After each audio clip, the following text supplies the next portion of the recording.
আজকাল তো আপনাদের ভিতরে ভাইরাস ঢুকেছে, আপনারাও মাঝে মধ্যে একে অন্যকে সালাম দিচ্ছেন, আসসালামু আলাইকুম রহমতুল্লাহি তাআলা ওয়া বারাকাতুহু। তাআলা বলে না, সালামের ডিজাইন পর্যন্ত পরিবর্তন করছে, অথচ সে বড় হুজুর। এইটুক জ্ঞান, এইটুক বিবেক আল্লাহ তার দিল না যে শরীয়তে একটা ইঞ্চি, একটা সরিষা দানা কম বেশ করার অধিকার কাউকে দেওয়া হয় নাই। হয়েছে কাউকে? সেখানে সালাম দিচ্ছে, সুন্দর করে মডেল করতেছে, আসসালামু আলাইকুম ওয়া রাহমাতুল্লাহি তাআলা ওয়া বারাকাতুহু। এই জাতির কল্যাণ কিভাবে হবে? আমাকে পাবনা ভাঙ্গুরা আমাকে প্রেজেন্ট করতেছে যিনি, তিনি বলতেছে যে আসসালামু আলাইকুম ওয়া রাহমাতুল্লাহি তাআলা ওয়া রাহমাতুল্লাহি ওয়া বারাকাতুহু ওয়া মাগফিরাতু ওয়া জান্নাতু। আমি বললাম এই দুইটা ডেলিভারি দিলেন কোথা থেকে বলেন? এই দুইটার কাগজপত্র কোথায় আছে? এই সালামের সঙ্গে যে অতিরিক্ত দুইটা শব্দ যুক্ত করলেন, এই যুক্ত করা আল্লাহর নবী থেকে কবে প্রমাণ হলো? কোন হাদিসের ভিত্তিতে আপনি অতিরিক্ত শব্দ দিলেন তার প্রমাণ দেন। জবান বন্ধ। কয় যে অনেক হুজুরই তো দেয়। আমাদের দেশের বেদাতীদের সবচেয়ে বড় দলিল বড় হুজুর। এত বড় বড় হুজুর, মুরব্বিয়ানে কেরাম সবাই করে, এত বড় হুজুর করে, সেটা ভুল হয় কিভাবে? এগুলো বলে বলে মানুষের সামনে মিথ্যাকে সত্য বানানোর চেষ্টা করে কিনা বলেন? জেনে রাখবেন, আমাদের মোটামুটি এখন একটু বুঝতেছে, আলেম ওলামা সংখ্যা বেশি হওয়ার কারণে আমাদের আহলে হাদিসের মাঠেও প্রায় বেদাতির আনাগোনা প্রায় ঢুকে গিয়েছিল। মাঝখানে আল্লাহ বাঁচাইছে, হাজার হাজার বড় বড় বিদ্বান আলেমদের ছোঁয়াতে আবার লাইন আসতেছে ইনশাআল্লাহ। আমাদের আহলে হাদিস মাঠে আগে আমরা আজকে যারা আছি আলোচক সবাই আমরা আহলে হাদিস না? এটা কি বলতে লজ্জা আছে আপনাদের? কিন্তু কিছুদিন আগ পর্যন্ত এই রাজশাহীতে আরো বিভিন্ন জায়গায় আমরা মাহফিলে আসতাম ৫-৭ বছর আগে, তখন দেখতাম দ্বিতীয় বক্তা মানেই হলো প্রায় বেদাতি। কয় যে আমারে বক্তা কালেকশন ভালো পারে না, তো এই জন্য হানাফি একটা ধরে নিয়ে আইছি, আর বলে দিছি যে তুমি ওয়াজ করো না, খালি টাকা তোলো, তোমার কাঁদা ভালো, মুরগি আর ডিম তোমার হাতেই দিবি, তুমি খালি কাঁদো। এই জাতির কল্যাণ কিভাবে হবে? এই জাতি রকেট হুজুরকে নিয়ে নিয়ে ঘোরাইছে আহলে হাদিসের মাঠে। সাহস থাকলে বলেন আমি মিথ্যা বলছি? এই জাতি আমির হামজার মতো ভণ্ডকে আহলে হাদিসের মাঠে নিয়ে নিয়ে কোলে করে করে ঘুরছে, না বুঝে, দিন ধর্ম না জানার কারণে। যিনি প্রকাশ্যে খোলা মাঠে আহলে হাদিসদেরকে আহলে খবিশ বলে গালি দিয়েছে, প্রমাণ লাগলে বলেন, বলেন আমি দিয়ে দিচ্ছি। বলছে আহলে খবিশ বলে গালি দিয়েছে। সিগারেট বিড়ি হারাম এই লোক বলে এখনো খুঁজে পায় নাই। কোন জায়গা কোন নায়িকা দেখা লাগবে, আল্লাহর নাম নিয়ে এগুলো দেখতে বলে। এই সমস্ত ফাউল লোকদেরকে কিছুদিন আগেও দেখতাম, আপনারা না বুঝে এই আপনাদের পাশেও আপনারা এনে এনে ঘুরিয়েছেন। মিথ্যা না সত্য? দুর্ভাগ্য। একজন বলল যে বগুড়ার আপনি যে জুকারের কথা বললেন, এই জুকার মাঝে মধ্যে আহলে হাদিসের মাঠেও দাওয়াত পায়। এই তো জাতি, এই জাতির ক্যান্সার হয়ে গেছে। নিজের ছেলে নিজের পিতাকে মূল্যায়ন করতে জানে না, নিজের ঘরের মানুষদেরকে যোগ্য মূল্যায়ন করে না। এই বেদাতির ঘর থেকে বক্তা নিয়ে আসে, এর থেকে লজ্জার কিছু আর নাই। মনে রাখবেন, যার আকীদা বিশুদ্ধ না, যার মানহাজ শুদ্ধ না, আপনি যে কথাই বলেন না কেন, ঘুরে ফিরে সে আপনাকে বিষ ঢুকাবে, বিষ বিষ বিষ। তার মনের ভিতর আছে শয়তানি, তার মনের ভিতর আছে বিদআত, তার অন্তরের ভিতরে শিরিকের বাসা বাঁধা। ঘুরে ফিরে সেই দিকেই টানবে, কোনো দিন আহলে সুন্নাত ওয়াল জামাতের দিকে টানবে না। বোঝা কি যাচ্ছে কিনা? সাবধান, কখনো মাঠটা নষ্ট করবেন না, মাঠটা পরিচ্ছন্ন রাখবেন, মাঠটা নষ্ট করবেন না। আমাদের মাঠে যেন কোনো জাল হাদিস না চলে, মনে থাকবে ইনশাআল্লাহ। আমাদের মাঠে কোনো জাল হাদিস চলবে না। যতটুকুন কথা বলবেন কোরআন এবং সহিহ হাদিস থেকে ইনশাআল্লাহ।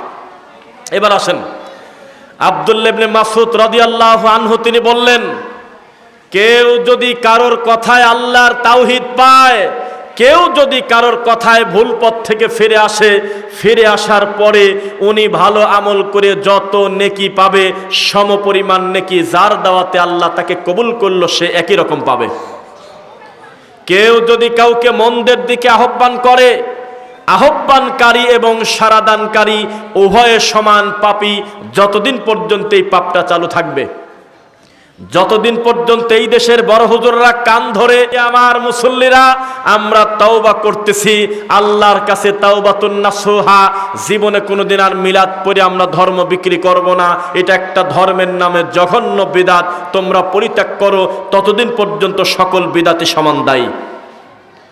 এই বিদাতিরা যতদিন অফিসিয়াল ভাবে ঘোষণা না দিবে, হে আমার বাংলাদেশের মুসলমানেরা খবরদার, তোমরা কেউ তাবিজ গলায় দিও না, অষ্টাধাতুর আংটি পরো না, বালা গলায় নিও না, বিভিন্ন মাজারের সুতা নিও না, বিভিন্ন তাবিজ, তোমার কিচ্ছু তোমরা ভরসা করবে না, ততদিন পর্যন্ত একটা বেদাতি হুজুর ছাড় পাবে না। এটাই হলো কোরআন মাজিদ।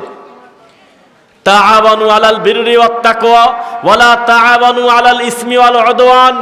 কেউ যদি সৎ কাজে যদি মানুষকে আহ্বান করে আর অসৎ কাজে মানুষকে বাধা দান করে, এটাই হলো মানুষের প্রতিযোগিতা করার মাধ্যম। কিন্তু মানুষ ডাকতেছে অন্যায়ের দিকে, খারাপের দিকে। লোকজন আজকের এই দিনে এখনো হিল্লা বিবাহের মতো ভাড়া করা পাঠার বলে গেছে নবী 1400 বছর আগে, সেই জিনিস আমাদের সমাজে এখনো চলে। মানে তালাক দিয়েছে এক বৈঠকে 3 তালাক, আর বেদাতিদের পাগল মাগলও যদি তালাক দেয় তালাক বলে হয়ে যায়। গোমাসি তালাক দিয়েছে 3 তালাক, চলে গেছে বউ। এটা হলো তাদের কথা। ইদানিং কিছু লুকোচুরি করে বউ চলে গেলে তখন আহলে হাদিস হয়ে যাচ্ছে কিছু কিছু হানাফি। বউ চলে গেছে তখন বলতেছে আমাদের মাযহাব মানলে আর বউ টিকানো যাচ্ছে না, আহলে হাদিসদের কাছে গেলে এক বৈঠকে যত তালাকই দাও 1 তালাক। ওই কিছু সময়ের জন্য আহলে হাদিস হয়, যেভাবে ওই ঈদের নামাজে আসি আহলে হাদিস হয়ে যায়, রফা দাইন করে। অথচ ওরাই আবার অপবাদ দেয় আল্লাহর নবীর নাকি হাতের গোড়ায়, ঘাড়ে, বগলে উটের নাড়ি ভুরি দিত, সেজন্য এগুলো ফেলার জন্য, মূর্তি ফেলার জন্য আল্লাহর নবী হাত ঝাড়া দিয়েছে। বলেন নাউযুবিল্লাহ। একটা মানুষের তো কমন সেন্স থাকা দরকার। একটা মানুষ নামাজে দাঁড়ায়ছে আর তার হাতের ভিতরে, বগলের ভিতরে নাড়ি দিয়ে দেবে আর হলো মূর্তি দিয়ে দেবে, এত বড় অপবাদ যার প্রতি দিচ্ছে তার নাম হলো মুহাম্মদ সাল্লাল্লাহু আলাইহি ওয়াসাল্লাম। সি সি সি সি। তাদের মূর্তি শুধু 2 ঈদের নামাজে ঢোকে আর সব সময় মূর্তি থাকে না। এই বেদাতি যেই মা বোনদের সালাতের ব্যাপারে বলতেছে মা এবং বোনদের সালাত আমাদের সালাতের থেকে ভিন্ন, এই কথা বলে তাদের বলতেছে তোমরা বুকে হাত বাঁধো। তাই তো একটা বড় হুজুর বলতেছে যে মহিলারা যেহেতু দুর্বল জাতি, তারা হলো দুর্বল হাদিস মানবে, আর পুরুষ জাতি হলে আমরা সবল, আমরা হলো সবল হাদিস মানবো, নাভির নিচে হাত বাঁধবো। এই কথা বলছে এনায়েতুল্লাহ আব্বাসী ওয়া সিদ্দিকী ওয়া কাফের ফ্যাক্টরির মালিক। শুনছেন এই কথা? বলতেছে বুকে হাত বাঁধার হাদিস আছে, তবে হাদিসটা খুব দুর্বল, সেজন্য আমরা মহিলাদেরকে দিয়ে দিছি। আর নাভির নিচে হাত বাঁধা হলো শক্তিশালী, যেহেতু পুরুষ মানুষের গায়ে বল বেশি, শক্তিশালী, এটা আমরা নিয়ে নিছি। 2 হাদিসের পরে আমল হয়ে গেছে। এটা পাবলিকের সামনে বলতেছে, হাজার লাখ মানুষের সামনে, কেউ প্রতিবাদ করে না। তারা কবর পূজারীর বিরুদ্ধে বক্তব্য দেওয়ার টাইম পায় না, অথচ ইমাম ইবনু তাইমিয়া রাহিমাহুল্লাহর মতো জগৎ বিখ্যাত বড় বিদ্বানকে বলে হিন্দু যেমন কাফের, তিনিও নাকি তেমন কাফের। নাউজুবিল্লাহ। নাসিরউদ্দিন আলবানী রাহিমাহুল্লাহর মতো এত বড় বিদ্বান, সেই লোকটাকে ঘড়ির মেকার বলে বলে ব্যঙ্গ করে এই বেদাতিরা। শুনেছেন আপনারা? বলে যে উনি নাকি খ্রিস্টানদের মাদ্রাসায় মাটির নিচে কিছুদিন পড়াশোনা করে তারপরে আহলে হাদিস হয়ে গেছে। এভাবে আহলে হাদিসদের প্রতি অপবাদ দিতে দিতে আল্লাহর অশেষ অনুগ্রহে এখন বেদাতির ঘরের ভিতরে আহলে হাদিস জন্ম নিচ্ছে ইনশাআল্লাহ। মাঝে মধ্যেই আমরা দেখি পীরের বংশ থেকে তওবা করে একজন ফিরে এসে সঠিক আকীদা গ্রহণ করে নিয়েছে। মাঝে মধ্যেই আমরা খবর পাই মাজারের খাদেমের ছেলে আল্লাহর তাওহীদ পেয়ে আহলে হাদিস হয়ে গেছে। মাঝে মধ্যে আমরা খবর পাই যেই লোকটা পীর ফকিরের কাছে 20 বছর মরিদ ছিল, এই লোকটা পীরকে এক বৈঠকে 3 তালাক দিয়ে এখন কোরআন সুন্নাহ মানা শুরু করছে। আলহামদুলিল্লাহ, সামনে আসতেছে এই দিন ইনশাআল্লাহ। এই যে তবলিগ জামাতের সামনে মনে হয় আছে, ইজতেমা আছে নাকি? আছে কয় তারিখে? হ্যাঁ, ফেব্রুয়ারির 21। আচ্ছা যাই হোক, যেদিন হোক বা 28 হোক, আছে মনে হয়, তাই না? আমরা একটা ঘোষণা দিয়েছিলাম দুর্গাপুরে, সম্ভবত আর একটা মাহফিলে এসে, আপনাদের মনে আছে কিনা এই বক্তব্য, হয়তো আপনারা বোঝেন নাই, সামনে শ্রোতা বেশি ছিলেন না। এই যে আপনার পাশেই আমি কিছুদিন আগে একটা মাহফিল করে গেছি। কোথায়? ধরমপুর, ওখানে আমি তবলিগ জামাতের এই ভ্রান্ত আকিদা আর দুই গ্রুপের মারামারি নিয়ে একটা বক্তব্য দিছিলাম। এই বক্তব্য এত বেশি মানুষের কাছে পৌঁছেছে, বিদাতি গালি দিয়েছে কথা ঠিক আছে, তবে তাদের ঘরে আগুন জ্বালিয়ে দিয়েছি তাওহীদের পতাকা নিয়ে ইনশাআল্লাহ। আমরা বলেছিলাম দুই গ্রুপকেই ঢাকা থেকে বের করে দেওয়া হোক, গ্রামে গ্রামে যা খুশি করে বেড়াক, কবর পূজারি কবর নিয়ে পড়ে আছে, মাজার পূজারি মাজারে সেজদা দিয়ে পড়ে আছে, মন্দির আলা মন্দির নিয়ে পড়ে আছে, দেওয়ানবাগির মন্দির তার মতো করে আছে। প্রত্যেকে স্বাধীন দেশে যে যার মতো দিন প্রচার করবে, যার যার মতামত, অসুবিধা নাই। কিন্তু ঢাকার মতো একটা গুরুত্বপূর্ণ জায়গা টঙ্গী, এই জায়গায় তাদের জমায়েত করে মারামারি করে মানুষ মরে যাবে, এই শয়তানি আর করতে দেওয়া উচিত না। বাইতুল মুকাররম হলো জাতীয় মসজিদ, এই মসজিদের ভিতরে হুজুররা মারামারি করছে। কেউ কি সাক্ষী আছেন? দেখেছেন ভিডিও? হ্যাঁ দেখছেন? এই জাতির কপালে কি আছে? জাতীয় মসজিদের খতিব, এত বড় দায়িত্বশীল সেই লোকটা ওখানে থেকে, তিনি ছিলেন মিটানো হুজুর, যা বলে দিত তাই বলতো, হক কথা তার মুখ দিয়ে আসতো না। এই জাতির তাকদির কত খারাপ! এই জাতির বর্তমান যিনি জাতীয় ইমাম, সেই লোকটার আকিদা আমরা নাকি বাতিল, অথচ জাতীয় ইমাম শব্দের অর্থ সে হানাফিরও ইমাম, আহলে হাদিসদেরও ইমাম, সে সব তরিকার লোকের কাছে একজন সম্মানী ব্যক্তি। তাকে ইনসাফ করে কথা বলতে হবে, তাকে ইনসাফ করে কথা বলতে হবে, তাকে সমঝোতা করে কথা বলতে হবে। প্রত্যেকটা লোক তার কাছে বিচার নিয়ে আসবে, তিনি কারোর পক্ষপাতিত্ব না করে ইনসাফ করবেন। সেই লোক আমাদেরকে বলতেছে সৌদি আরবে যাও হলো টাকা ইনকাম করার জন্য, রিয়াল আনার জন্য, আর আমিন নিয়ে আসো তোমরা। শুনেছেন? এই এলাকায় প্রবাসী আছে? আছে? তে কথাও বলেন না, বুঝলাম না কথা। প্রবাসী নাই কোন গ্রামে? প্রবাসী বেচারা বাড়িতে যখন ছিল, একক তো সালাত পড়ে নাই, বাপের ভিটা বাড়ি বিক্রি করে যেভাবে হোক কিছু টাকা সংগ্রহ করে সৌদি চলে গেছে। প্রথম প্রথম যাওয়ার পরেও ধর্মকর্ম কিছু বোঝে না, একটা পর্যায়ে এমনভাবে আল্লাহর তাওহীদ বুঝেছে, দিন বুঝেছে, দেশে আসার পরে বেদাতি হুজুরের থেকে আল্লাহর দিনটা সে ভালো বোঝে। এটা ভালো না খারাপ? এইটাকে নিয়ে ব্যঙ্গ করে এই বেদাতি হুজুররা বলতেছে যে তারা রিয়াল আনতে গিয়ে আমিন নিয়ে আসে। বোঝেন আহলে হাদিসদের প্রতি কি পরিমাণ অপবাদ আর কি পরিমাণ তারা মস্কারা করে। আল্লাহ দিন দিন তাওহীদের বিজয় দিবেন ইনশাআল্লাহ। মনে রাখবেন, আমাদের সামনে যদি লক্ষ লক্ষ শ্রোতা থাকে, তবু আমাদের বক্তব্যের গতি যেমন, ইনশাআল্লাহ তিনজন মানুষও যদি আমাদের সামনে থাকে, তবু আমাদের বক্তব্যের গতি একই রকম থাকবে। আর আপনার হুজুরের সামনে লোক বেশি হলেই আপনার হুজুর হিন্দি গান নকল করে বাংলা গান কয়, আপনার হুজুর খিলখিল করে হাসে। অথচ তিরমিজির হাদিস কেউ যদি লোক হাসানোর জন্য মিথ্যা বলে, তার উপরে আল্লাহর লানত, তিনি জাহান্নামে যাবে। আমাদের দেশের বক্তাগণ মানুষকে মজা দেওয়ার জন্য মিথ্যা কথা নিয়ে এসে মাঠে ময়দানে বলে কিনা বলেন? ধর্মকে কিভাবে বিকৃত করে। নবী সাল্লাল্লাহু আলাইহি ওয়াসাল্লাম তিনি বলেছেন, মান কাযাবা আলাইয়া মুতাআম্মিদান ফালইয়াতাবাওয়া মাকাদাহু মিনান নার। আমি নবীর নামে যদি কেউ বানিয়ে মিথ্যা কথা বলে, যেটা আমি বলি নাই, করি নাই, শুনি নাই, জানি না, অনুমোদন দেই নাই, তাহলে তার থাকার জায়গা কোথায়? কোথায়? মান আমিলা আমালান লাইসা আলাইহি আমরুনা ফাহুয়া রাদ। আম্মা জান আয়েশা রাদিয়াল্লাহু আনহার হাদিস, কেউ যদি কোনো আমল করে, যেই আমলটা আমাদের শরীয়তে আগে ছিল না, সেটা যত ভালোই হোক তা বাতিল বাতিল বাতিল।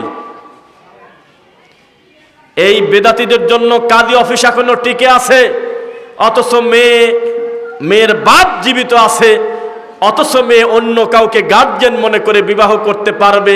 শরীয়তে অনুমতি আছে কিনা? আছে? কিছুই তো জানেন না, বুঝলাম না। মেয়ের বাপ জীবিত আছে, কিন্তু বিয়েতে তার সম্মতি নাই, বিয়ে হবে?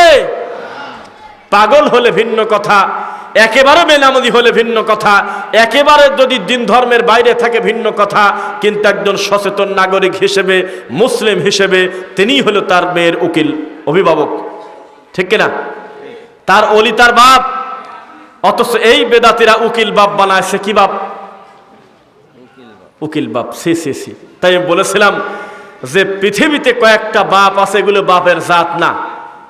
এক, ইয়াবা যারা খায় তারা ইয়াবাকে আদর করে বাবা বলে ডাকে, কয় না? তো এটা কি তার বাপ? দুই, বলদ পাগল গরু ছাগল কিছু মুরিদ আছে, তারা তাদের পীরকে আব্বা বলে ডাকে। এটা কি বাপের জাত? 3, উকিল বাপ নামক বিবাহতে একটা লোককে উকিল বাপ বানায়, ওটাও কোনো বাপের জাত না, এটা হলো বিয়ের দিনে ধর্মের নামে শয়তানি করা। এরকম বাপের কথা নবী বলে নাই।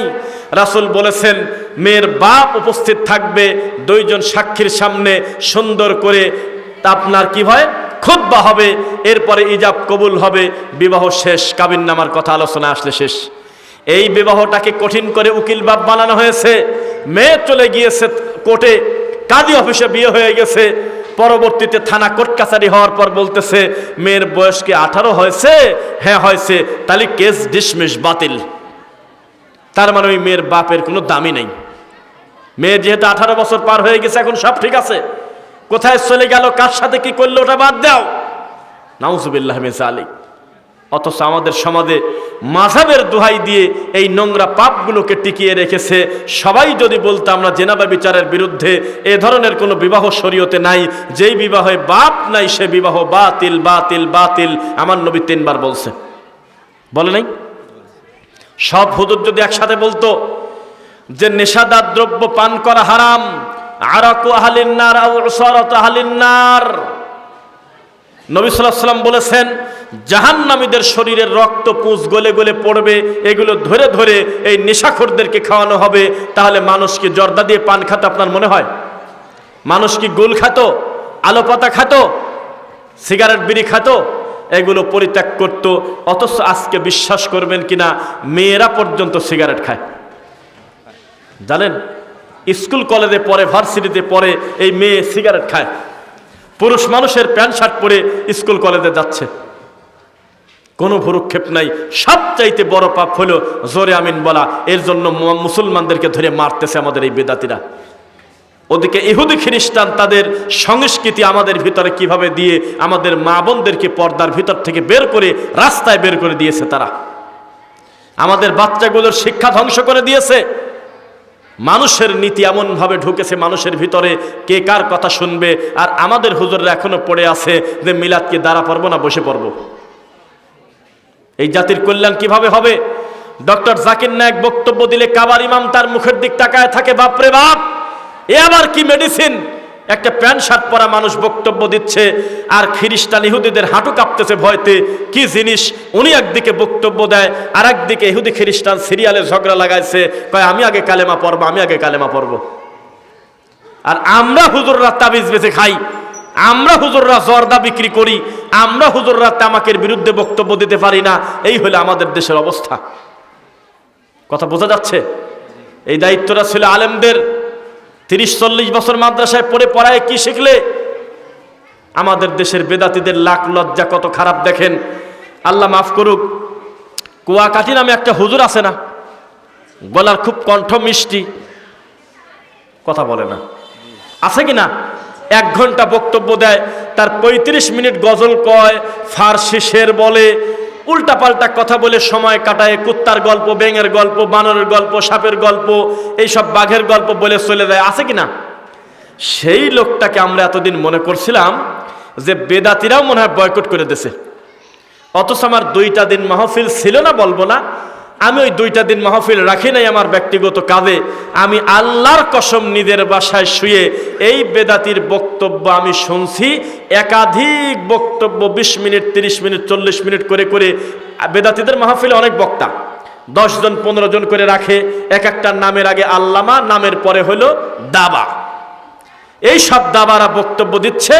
10টা বক্তার 9টাই হলো এই ভণ্ড বেদাতির কণ্ঠ নকল করে ফার্সি শের বলতেছে।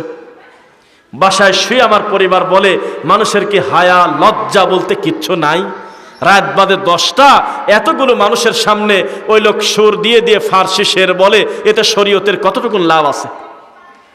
একটা হাদিস নাই, একটা কোরআনের আয়াত নাই, কিচ্ছু বলতে কিচ্ছু নাই, খালি ফার্সি শের বলে আর হু হু করে কাঁদে। পাবলিক কয় যে আল্লাহু আকবার।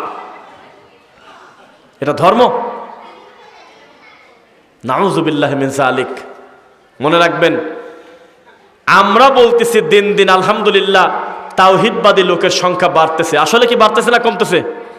বাড়তেছে, বাড়তেছে না? ওদিকে আটরশিও ঘোষণা দিচ্ছে আলহামদুলিল্লাহ গত বছর 500 গরু আইছিল, এবছর 600 আছে। দেওয়ানবাগের ছেলেও বলতেছে আমাদের লোক সংখ্যা বাড়তেছে। গতবার আমাদের 40 ডেক্সি খাবারে হয়ে গেছে, এবার 70টা ডেক্সি জ্বালাইছি, তবুও কোলাতে পারতেছি না, লোক আমাদের বেশি বাড়তেছে। চরমোনার মাঠে গতবার যদি 10,000 গাড়ি যায়, 20,000 গাড়ি যায় বড় গাড়ি, এবার যাবে 30,000। এটাই হলো বাস্তব কথা। তারাও তো বলতে পারে আমাদের সংখ্যা দিন দিন বাড়তেছে। আজকে গাড়িতে আসলাম, আমার সাথে আরেকজন ছিল, মানে একটা লোকের সাথে পরিচয় হলে উঠলো, তার নাম মনে হয় নাসরুল্লাহ বা এরকম নাম। তিনি হলো সিরাজগঞ্জে কড্ডা বাড়ি, কড্ডা, মাছের ব্যবসা করে, মুখ ভর্তি দাড়ি। উনি নিজে থেকে প্রকাশ না করলে আপনি বুঝবেন না যে তিনি আলেম না, এত সুন্দর চেহারা। তিনি বলতেছে দোয়া করবেন, আমি রসুলপুর কেবলাজানের দরবারে আসছি আজ 22 বছর, রসুলপুরের মুরিদ। সেই লোকটা ঘোষণা দিচ্ছে আমি যে কোন পীরের মুরিদ, আপনি আব্দুল মতিন নেসারি লেখে একটু নেটে টান দেয়নি, একটু লেখেনি কি আসে। তখন আমি আব্দুল মতিন বা এরকম লেখলাম, ওদের পীর সাহেবের ভিডিও আসলো, মরে গেছে যদিও, তো বলে দেখেন আমাদের পীর সাহেবের সামনে লোক গুনাহ শেষ করা যাবে না, এই মাথা থেকে ওই মাথা দেখা যায় না। কুল্লু হিজবিম বিমা লাদাইহিম ফারিহুন, প্রত্যেকে তার দল নিয়ে তৃপ্তি লাভ করে। আটরশি বলে এই পৃথিবীতে আমাদের থেকে ভালো রশি এই পৃথিবীতে নাই। চরমোনার দাবি আমাদের থেকে ভালো মুনাই বাংলাদেশে নাই। প্রত্যেকটা পীরের দাবি দেখেন, প্রথমে অমুসলিম হওয়ার পরেও মুসলমানদেরকে ধোঁকা দেওয়া শুরু করছিল মনে হয় বাংলাদেশে দেওয়ানবাগ। কি বাগ? যিনি অমুসলিম তিনি কিন্তু মুসলিম না, তিনি বলতো যে এখানে আমি দেওয়ানবাগ, আল্লাহর আরশে একই লোক বসে আছে, ভিন্ন কেউ নাই। যিনি বলেছিলেন যে ফাতেমা আমার বউ, নাউজুবিল্লাহ পড়েন, সেই লোকটা ছিলেন অমুসলিম, কাফের। এই কাফেরের নাম ছিল দেওয়ানবাগ। কি বাগ? তার মার্কেটটাকে ডাউন করার জন্য তার মুখামুখি আরো 2টা বাগ আছে, এক হলো কুতুব বাগ, আর একটা হলো রসুল বাগ। এই বাগ নাই। কম্পিটিশন করতে করতে কারোর কাছে কিন্তু লোক কম নাই। দরবারে গিয়ে ঢুকে দেখবেন বসার জায়গা নাই। এই মানুষগুলো কোথা থেকে আসে? মিনাল্লাযিনা ফাররাকু দীনাহুম ওয়া কানু শিয়া, তারা আল্লাহর দ্বীনকে ভেঙে ভেঙে টুকরা টুকরা করে। কুল্লু হিজবিম বিমা লাদাইহিম ফারিহুন, ভাঙার পরে তারা বলে আমরা হক পথে আছি, আমরাই সবচেয়ে ভালো। তারা আনন্দ করে। আনন্দ করে না তারা? দেখবেন আমাদের দেশে যাদেরকে আমরা সুন্নি বলে জানি, সুন্নি ছিলেন না সুন্নি, আমাদের এই দেশের অধিকাংশ সুন্নি কিন্তু অমুসলিম। আমি কিন্তু স্পেসিফিক বলি নাই, আমাদের এই দেশে অধিকাংশ সুন্নি কিন্তু মুসলমান না। এটা কি বোঝেন? কেউ যদি বলে আল্লাহ আমার কলবে, কেউ যদি বলে যে নবী হাজির নাজির, কেউ যদি বলে যে নবী হলো গায়েবের মালিক, কেউ যদি বলে আমার পীর সাহেব বেঁচে থাকতে যেমন ক্ষমতা ছিল মরার পরে আরো ক্ষমতা বেড়ে গেছে, যে কোনো একটা মরা মানুষের কাছে খালি একদিন মোনাজাত করে যদি বলে যে নিচে যে জীবিত আছে সে আমার কথা শুনতে পারে, তিনি কি আর মুসলমান থাকে? কথা বলে না, থাকে? তো বাংলাদেশে এমন কোন সুন্নি আছে আমার জানা নাই যার আকীদা কুফরি না। থাকলে হাত তোলেন, আমি শুনবো। একজনের নাম বলেন যে নিজেকে দাবি করে সুন্নি আমাদের দেশের, কিন্তু তার কুফরি আকীদা না। এরকম কি আছে আপনি মনে করেন? এই সমস্ত লোক যারা নিজেদেরকে দাবি করে সুন্নি, তার মানে বিড়াল দেখে ভয় পায়, কিন্তু নাম রাখছে সুন্দর মুজাহিদ। সুন্নাহর সাথে কোনো সম্পর্ক নাই। মরা মানুষের কবরে সিজদা দেয়, মৃত মানুষের কাছে ছেলে সন্তান চায়। এত বড় অমুসলিমদের দাবি, তারা হলো আহলে সুন্নাত ওয়াল জামাত। কত দুঃখের কথা! এই দাবি তাদের। তারা 63 দিন ব্যাপী ঈদে মিলাদুন্নবী পালন করে, কিন্তু সোমবার বৃহস্পতিবার দিন রোজা রাখার টাইম নেই। টাকনুর উপরে কাপড় পরতে হবে এই ব্যাপারে তাদের চিন্তা নাই। নেশাদার দ্রব্য ত্যাগ করতে হবে এই ব্যাপারে তাদের চিন্তা নাই। বেদাত পরিত্যাগ করতে হবে এই ব্যাপারে তাদের কোনো বক্তব্য নাই। শিরকের মতো ভয়াবহ পাপের ব্যাপারে তাদের সিরিয়াস কোনো বক্তব্য নাই। কিন্তু তারা মরা মানুষের কবরে পড়ে আছে। আছে কিনা আমাদের দেশে? কি হবে বায়েজিদ বোস্তামির মাজারের সেই খাদেমের, যেই খাদেম বলতেছে মনের যত কথা আছে 3 নিঃশ্বাসে ওই গজার মাছের পচা পানি, পুকুরের পানি খাও আর বাবাকে কিছু বলো। কি হবে শাহজালালের মাজারের কথা? জীবনে কাজ করতে তিনি বলে নাই, অথচ তার মাজারে যাচ্ছে মুসলমান হয়ে, আসতেছে কাফের হয়ে। মিথ্যা না সত্য বলেন? যে যত কুফরি করতেছে কিন্তু প্রত্যেকের নামটা ব্যবহার করতেছে কিন্তু সুন্দর নাম।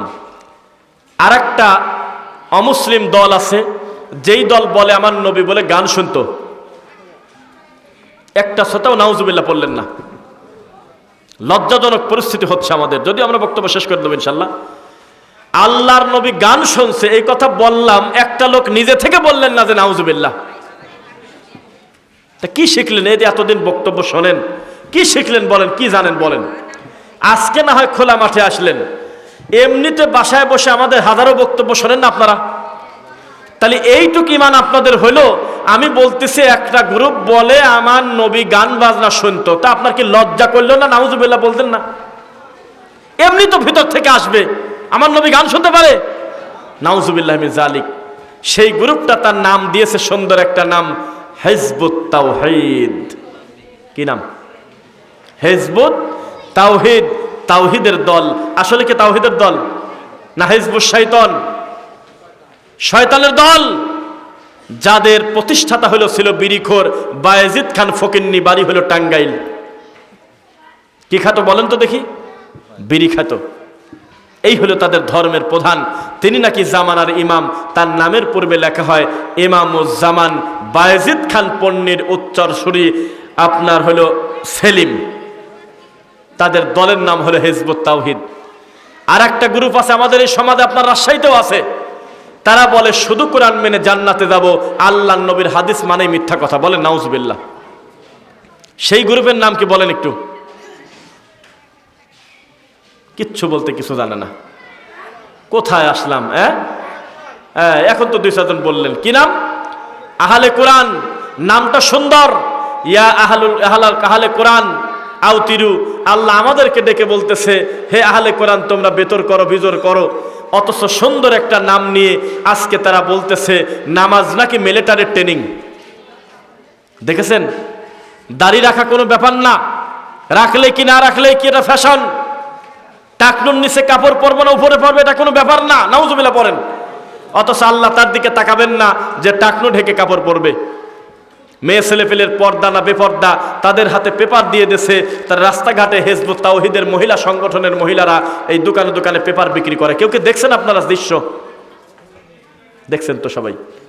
সেই দল পর্যন্ত নাম নিচ্ছে নিজেকে হিজবুত তাওহীদ, তাওহীদের দল। তাহলে বোঝা গেল ধর্মকে ভাগ করেছে, তবে নামটা নিয়েছে সুন্দর একটা নাম। সত্য না মিথ্যা? এভাবেই জাতি ধর্মকে বিকৃত করে মানুষের সামনে হাসির পাত্র করে দিয়েছে। আল্লাহ তাদের থেকে এই সহজ সরল উম্মাকে হেফাজত করুক, বলেন আল্লাহুম্মা আমিন। 11:37 বাজে। আমরা আমাদের সামনে যেহেতু একটি পর্ব আছে, এখানে আসার পরে বলা হলো যেহেতু এটা একটা মাদ্রাসার মাঠ, আমরা আশা করব বক্তা শ্রোতা আমরা একসঙ্গে যাব। এখন আপনাদের কাছে আমরা এই প্রতিষ্ঠানের স্বার্থে আমরা কিছু টাকা চাইবো, যেহেতু আপনারা একটা কালেকশনের পর্যায়ে ছিলেন। আমরা লোকের দিকে তাকাচ্ছিলাম আর টাকার দিকে তাকাচ্ছিলাম, তখন আমাদের ভিতরে ভিতরে এটা বিশ্বাস হলো আপনারা সত্যি প্রতিষ্ঠানকে আল্লাহর জন্য ভালোবাসেন। নইলে এই কয়জন মানুষ এত টাকা দিচ্ছিলেন বৃষ্টির মতো, আমি মনে করি কমিটির লোকেরও উচিত আল্লাহ শুকরিয়া আদায় করা। কি আর যদি ওই দিনাজপুরের ওদের মতো হয়, কালেকশনের শেষে বলতেছে আমাদের মাথায় বাড়ি। কেন? কয়দের টাকা ওঠে নাই। কত উঠছে? কয় 7,94,000। গতবার থেকে নাকি 2.5 লাখ টাকা কম উঠছে, সেজন্যই মাথায় বাড়ি। এটা দ্বিতীয় বক্তাকে শোনাইলো, মানে ওনাকে ছোট করার জন্য। তখন আমি মাইকের সামনে বললাম যে এই 7,94,000 টাকা কি তোমার আব্বা ডেলিভারি দিছিল? তুমি কি এই লোকদের কাছে টাকা পাইতে? কয় না, তারা আল্লাহকে ভালোবেসে আল্লাহকে ভয় করে দিনী প্রতিষ্ঠানে দ্বিতীয় বক্তার হাতে দিয়েছে। তোমার উচিত ছিল পরিমাণের দিকে না তাকায় ডাইরেক্ট তাকওয়ার দিকে তাকায় বলা আলহামদুলিল্লাহ। এটা উচিত না? 230 মন ধান পাইছে, মন ভরে না, বলার টাইম পায় না। গতবার 300 মন হয়েছিল, সেজন্য আলহামদুলিল্লাহ কয় না। এরকম আছে নাকি কিছু ইবলিস? তাহলে আমরা সর্বাবস্থা কার প্রশংসা করব? এখন আপনারা এখনো পর্যন্ত এই প্রতিষ্ঠানের প্রতি সন্তুষ্ট কতটুকু আছেন সেটা দেখার জন্য বলি। কেউ একজন বলেন যে আমি 5,000 টাকা আমি আল্লাহর এই দিনী প্রতিষ্ঠানে আমি দেব, একটু বলে ফেলেন দেখি মুখ দিয়ে। খুব বেশি কষ্ট আপনাদের দেব না, কালেকশনের একটা পর্দায় আসলে আমরা দোয়া পড়ে শেষ করবো ইনশাল্লাহ। এই যে বলেন বলেন বলেন। আমাদের আজকের মাহফিলের যিনি বিশেষ আয়োজক যার নেতৃত্বে গোটা প্রতিষ্ঠানটা আল্লাহ পরিচালনা করাচ্ছেন, হাজারো ছাত্রের ওস্তাদ শেখ মাওলানা ইয়াসিন আলী মুন্সি হাফিজাহুল্লাহ, সুপারিনটেন্ডেন্ট গোপীনাথপুর দাখিল মাদ্রাসা, তার জন্য কল্যাণের দোয়া করবেন। তার ব্রাদার ইন ল, তার ছোট ভাই আজকে মারা গিয়েছে, আল্লাহ যেন তাকে ক্ষমা করেন, তার প্রতি দয়া করেন। আমিনও বললেন না? মানে আপনি কি দেখতেছেন বিষয়টা কি লজ্জাকর যে এই শ্রোতাদেরকে আবার আলিফ বা তাসা থেকে পড়ানো উচিত? কি শোনে, শুনতে শুনতে কান মুখ একেবারে গবরে লেটকে গেছে। আমি আমিন বলতে বললেও ঠিক পায় না, কোথায় আমিন বলা লাগে। এটা মুসলমানের জন্য বললাম, আল্লাহ তাকে ক্ষমা করুক, তার প্রতি দয়া করুক, তখন কি বলা লাগে? এর থেকে তো আপনার থেকে তো ব্রাহ্মণরাই তো ভালো বোঝার কথা। 3 মাস পর পর অন্তত নারকেলটা ফাটায়। এ আপনার কোন হিসাবের কথা? একটা মুসলমানের জন্য কল্যাণের দোয়া করলাম, আমিনটা পর্যন্ত মুখ দিয়ে বললেন না, কি হিসাব বলেন? কি শিখলেন এই ধর্মের কথা? আমার তো ভয় হচ্ছে এই শ্রোতার অর্ধেক শ্রোতা কালকে ফজরের নামাজে আল্লাহকে সেজদা দিবে, আমার বিশ্বাস হয় না। আমার তো বিশ্বাসই নেই। নাখানি গ্রামের ফজরের নামাজের মসজিদে কালকে ইকামত দেওয়ার লক্ষ্য দিয়ে না পাওয়া যায়, মুয়াজ্জিন যদি মিস করে। এই তো আপনারা আহলে হাদিস, এই তো আপনাদের জ্ঞান। মুসলমান যখন মুসলমানের জন্য কল্যাণের দোয়া করে, ঠিক তখন সঙ্গে সঙ্গে আল্লাহর ফেরেশতা বলে, তুমি তোমার ভাইয়ের জন্য যা বললে তোমার জন্য তাই। বোঝেন নাই? তাহলে একটু বলেন যে 5,000 টাকা কারা দিবেন, একটু বলেন। আমাদের সফর হলো প্রায় 322 কিলো, এখান থেকে চলে যাবো আমরা, আর আপনি যাবেন হলো 200-500 মিটার, দেয়া শুয়ে পড়বেন। একটু বলেন মুখ দিয়ে, বলেন যে 5,000 টাকা, 2,000 টাকা, অথবা উপস্থিতে সেখানে দিবেন। এরপরে আমরা দোয়া পড়বো ইনশাল্লাহ। আছেন কেউ? বলেন বলেন বলেন। আচ্ছা, দেরি করবেন ইনশাল্লাহ। যদিও ভাই খুব সুন্দরভাবে কালেকশন করতেছিলেন, এক একজনকে আল্লাহ এক এক যোগ্যতা দেন। কে কথা বলেন? আমি কিন্তু বিশাল জোরে তাকবীর দিয়ে আপনাকে খুশি করতে পারবো না। আপনি আল্লাহকে সন্তুষ্ট করার জন্য এসে বলবেন যে আমি 5,000 টাকা, 2,000 টাকা দিলাম ইনশাল্লাহ। একটু বলেন, আসেন আসেন। না দিয়ে দিয়েছেন সবাই? কিছু কিছু আসছে। ও আসছে না? তাহলে এগুলো আমরা পড়তে থাকি, তারপরে যদি কিছু ভাই। হ্যাঁ, দুইজন আছে, তারা ওই যে 2,000 করে দিয়েছে। চেয়ারম্যান পদপ্রার্থী 2 জন আছে, শাবদুল হোসেন চেয়ারম্যান পদপ্রার্থী 2,000 টাকা। তারপরে আছে হলো কি নাম, শেষে দিয়ে নেই, শেষে আগে পড়ে নেই। আব্দুল আলিম চেয়ারম্যান পদপ্রার্থী 2,000 টাকা। মাশাআল্লাহ, আমরা কথা বলছিলাম, কথার গ্যাপে গ্যাপে অনেকেই দিয়েছে। মহিলাদের তরফ থেকে আসছে 1450। মাশাআল্লাহ, মহিলাদের তরফ থেকে আমাদের মা বোনরা 1450 টাকা নগদ দিয়েছে। 1,000 টাকা দিয়েছে হলো জাহাঙ্গীর, পিতা হলো কেতাবউদ্দিন, 1,000 টাকা। তারপরে 500 টাকা নগদ দিয়েছে মুজিবুর রহমান মনোহর মুন্সি। কোথায়? ও আব্দুল্লাহ, আল্লাহর বান্দা, নাম নাই, আমরা তাদের জন্য দোয়া করে করলেন, আল্লাহ দোয়া কবুল করুন, আল্লাহুম্মা আমিন। তারপরে এগুলো মনে হয় বেনামি না? হ্যাঁ, এগুলোর নাম নাই। মিলন দিয়েছে 500 টাকা। আমজাদ পুলিশ দিয়েছে হলো 500 টাকা, আরো 10 কেজি চাল। আল্লাহ দান কবুল করুন, আল্লাহুম্মা আমিন। তাহলে রুমালের কথা বলতেছে আমাদের ভাইয়ারা, তাহলে রুমাল নিয়ে 4 জন যাওয়া হোক, এই পাশে 2 জন, ওই পাশে 2 জন। পরিমাণ বড় কথা না, যা খুশি আল্লাহর রাস্তায় দিবেন। এরপরে যখন রুমালটা চলে আসবে তখন আমরা দোয়া পড়বো ইনশাআল্লাহ। মৎস্য চাষীদের তরফ থেকে এসেছে 38। মাশাআল্লাহ মাশাআল্লাহ, মৎস্য চাষী, মাছ চাষী ভাইদের মাধ্যমে 3800 টাকা নগদ এসেছে, পিন মেরে টাকাটা দিয়েছে, আলহামদুলিল্লাহ। দক্ষিণপাড়া খলিল ভাই দিয়েছে। দক্ষিণপাড়া খলিল ভাই, গোপীনাথপুরের দক্ষিণপাড়া বাড়ি, 500 টাকা দিয়েছে। দোয়া প্রার্থী, আল্লাহ দান কবুল করুন, আল্লাহুম্মা আমিন। চাদর কই? চাদর নিয়ে যান, যান যান যান, দ্রুত যান, 3-4 জন যান, যাতে দ্রুত হয়ে যায়।